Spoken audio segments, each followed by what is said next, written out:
இடத்துல குளிச்சுட்டு வரையக்கில் தாங்கள் எல்லாம் குளிச்சு முழிச்சு இருக்கையில் அப்புறம் பக்கத்தில் போனால் தங்கள் மேலே அது இப்படி ஒருக்கா என்ன செய்யும் இப்படி ஒருக்கா அது போல இந்த கதை ஒன்று இருக்குதானே, இந்த பண்டிகையும் ஜானையும், அதாவது கோயில் ஜானை உண்டு குளித்து பட்டையெல்லாம் மடித்து பொட்டோடு வந்து ஒன்று இருக்குது.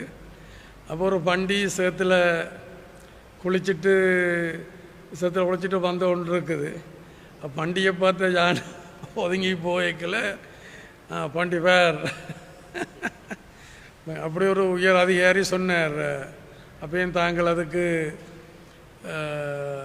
பதில் சொல்ல போக வேணும், தங்களோட பக்கம் நியாயம் இருக்கேன். எனக்கு முதல் விளங்குது தான், நானும் நீண்ட காலம் இதில் இருந்தது தானே. அப்போ இதெல்லாம் கல்வி தகமைன்றதை விட அனுபவம் தான் முக்கியம். ஆண்டியை பார்த்து ஆண்டியை நான் பேருக்குதான்ட்டு கேட்டார். அப்போ அதுகளெல்லாம் ஒரு உண்மையாக தலைமை பொறுப்பில் இருக்கிறார்கள், அதை நெறிப்படுத்தி இருக்க வேணும்.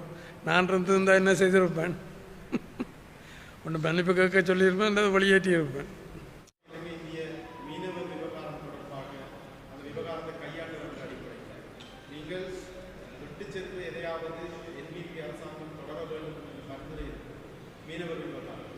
அதாவது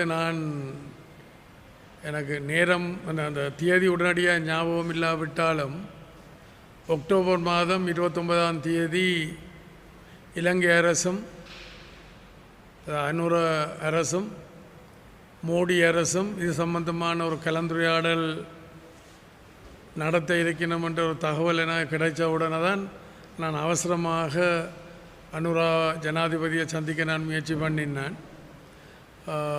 இந்த பிரச்சனை சம்பந்தமாக எங்களுடைய நிலப்பாடு, என்னுடைய அனுபவம் என்னன்றதை நான் அவருக்கு விளங்கப்படுத்தினது.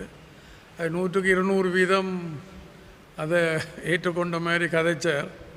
ஆனால் இப்போ மனிதாயமான அடிப்படையில் அதை கையாளுறன்ற ஒரு இணக்கப்பாட்டை தான் 2 நாட்டு தலைவர்களும் வெளிப்படுத்தி இருக்கணும். அப்போ அந்த மனிதாயமானம் என்பது என்ன, மனிதாயமானம் என்பது ஒரு தரப்புக்கா இல்லாட்டி 2 தரப்புக்குமா இல்லை எல்லா தரப்புக்குமா? அப்போ நான் விளங்கி கொண்டது மனிதாயமானம் என்பது இதில் அவர்கள் இந்திய கடற்தொழிலாளர்கள் இலங்கை கடல் எல்லைக்குள்ளே, இலங்கை கடல் பரப்புக்குள்ளே எல்லை தாண்டி சட்டவிரோதமாக வந்து சட்டவிரோத தொழில்களில் ஈடுபட்டு வளங்கள் அளிக்கலாம், அவர்களை கைது செய்யக்கூடாது. இதுதான் மனிதாபிமானமா என்றதுதான் என்னுடைய கேள்வி.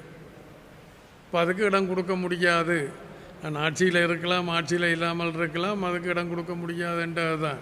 மற்ற நான் எந்த சந்தர்ப்பத்திலையும் அவர்கள் வரியை தந்துட்டு வந்தீங்க பிடிக்கலாமண்டு நான் சொன்னது கிடையாது. அங்கே இந்திய அந்த சட்டவிரோத எல்லை தாண்டின சட்டவிரோத தொழிலுக்கு அவர்கள் வரி தந்துட்டு பிடிக்கலாமன்ட்டு நான் இந்த வகையில் ஒரு செகண்ட், ஒரு வினாடி கூட வர முடியாதுன்றது தான் என்னுடைய நிலப்பாடு. அது வெளிப்படையானது. சிலவில் இந்திய தரப்புக்கு என்னுடைய இந்த வெளிப்படையான நிலப்பாடு பிடிக்காமல் இருந்திருக்கலாம். அப்போ நான் இருக்கையில் ரொம்ப நெருக்கி கொண்டிருந்தபடியாக 2 டேட் கொடுத்தவ நான் ஆட்சியில் இருக்கையில். அப்புறம் கடைசி நேரத்தில் அந்த டேட்டை ஒத்தி வச்சிட்டின்னு சரி, இனி புதிய அரசாங்கம் தான் வரப்போகுது, இப்போ அவைகளோட மனிதமான இதுக்கு போகலாம்ன்ட்டு யோசிச்சிருக்கணும் போல கிடக்குது. அப்போ நான் மனிதாயமானம் என்று யோசிக்கிறது எங்களுடைய மக்கள், எங்களுடைய வளங்கள், அதைத்தான் நான் மனிதநேயம் மட்டும் நான் யோசிக்கிறேன். இங்கால வந்தவர் பிடிக்க முடியாதுன்றது தான். அப்போ இந்த அரசு ஆட்சிக்கு வர முன்பு கன விடயங்களை சொல்லி இருக்குது. அது நான் இப்போ கிட்டடியில் போய் இந்தியாவில் போய் கையெழுத்து போட்டு இணக்கம் காணப்பட்ட வந்த பல விடயங்களை அண்டைக்காவியில் எதிர்த்தவை, இன்றைக்காவில் அதை ஏற்றுக்கொண்டிருக்கணும். அதுமாதிரி உங்களுக்கு தெரியும், இந்த IMF, அதாவது சர்வதேச நாணய நிதியம், அவைகளோட எல்லாம் முணங்கி போயிருக்கணும். மறுபடியும் நாங்கள் ரணில் விக்ரமசிங்க தலைமையிலான ஆட்சியில் நாங்கள் எதை முன்னெடுத்தோமோ அதை முன்னெடுக்கணும். அந்த வகையில் அது வரவேற்கக்கூடியது. மற்றது கல்வி தகமை என்றதை விட நாடாளுமன்றத்தில் அனுபவம் இல்லை, இந்த மக்கள் தொடர்பான அந்த அக்கறை தான் முக்கியம். இப்போ இந்தியாவில் காமராஜ் என்று இருந்து அப்படி கனபேரை நான் உதாரணத்துக்கு சொல்லலாம். காமராஜ் ஏன்னா இப்போ எம்ஜி ராமச்சந்திரனை எடுத்துக்கொள்ளுங்களேன். அவருக்கு என்ன கல்வி தகமை இருந்தது? அப்போ இதில் கல்வி தகமைன்றதை விட அந்த மக்கள் தொடர்பான அவைகளுடைய அந்த அக்கறை ஓ அப்போ அந்த அந்த அதுகள்லாம் முக்கியம். இந்த மக்கள் தொடர்பான அவர்களுடைய அக்கறை தான் முக்கியம்.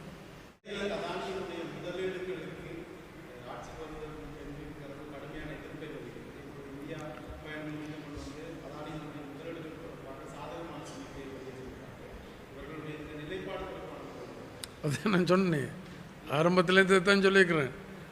நாங்கள் அன்றைக்கு என்னத்தை முன்னெடுத்த நாங்களோ என்னத்தை இவையில் அன்றைக்கு எதிர்த்தவைகளோ இன்றைக்கு அதை பின்பற்றினோம். நாங்கள் முன்னெடுத்ததை அவையில் பின்பற்றினோம். அது நல்லது, வரவேற்கக்கூடியது. 13ஆம் திருத்த சட்டத்தை முழுமையாக எந்த அளவுக்கு நடைமுறைப்படுத்துறதில் ஆரம்பிக்கலாம் என்றது முதலாம் கட்டம். சிம்பிள். நாடாளுமன்றம் எல்லாம் போக தேவையில்லை. நிறைவேற்ற அதிகாரத்துக்கு ஊடாகவும் நிர்வாக ஏற்பாடுகளுக்கு ஊடாகவும் எடுத்துக்கொண்ட அதிகாரத்தை ஜனாதிபதி ஒரு கையெழுத்து சிரித்து கொண்டும் போடலாம், மும்மண்டொண்டும் போடலாம் என்றால் அது அதிகாரம் எங்களுக்கு கூடுது. முதலாம் கட்டம்.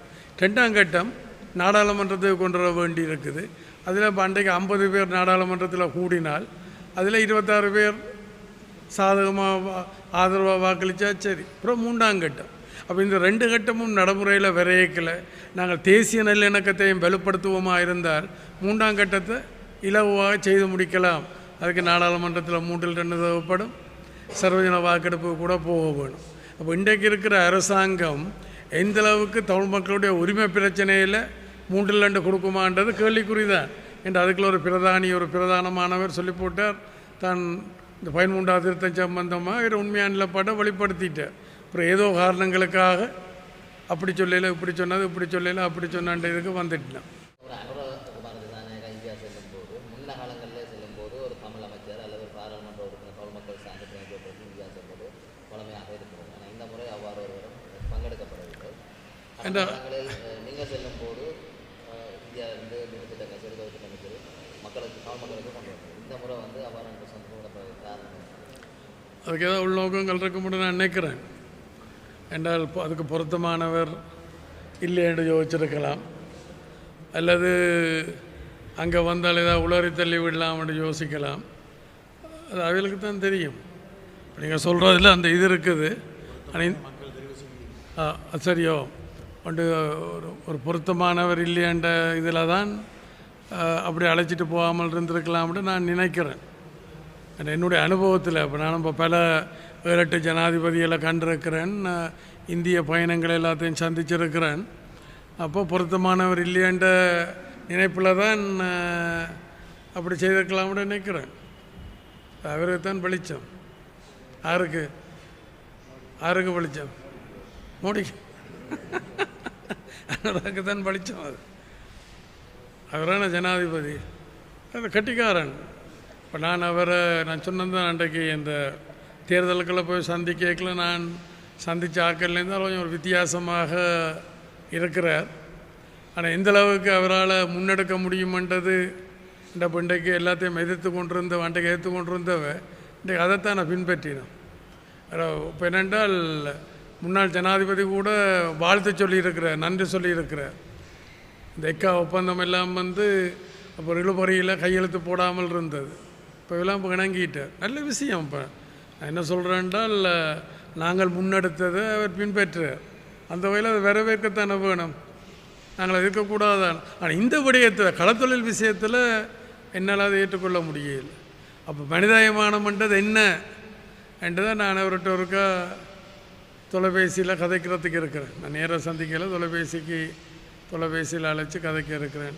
சகோதரியா மனோதமேக்க மனிதாயமனங் மொக்கதமேக்க என்று கேட்க இருக்கிறேன்.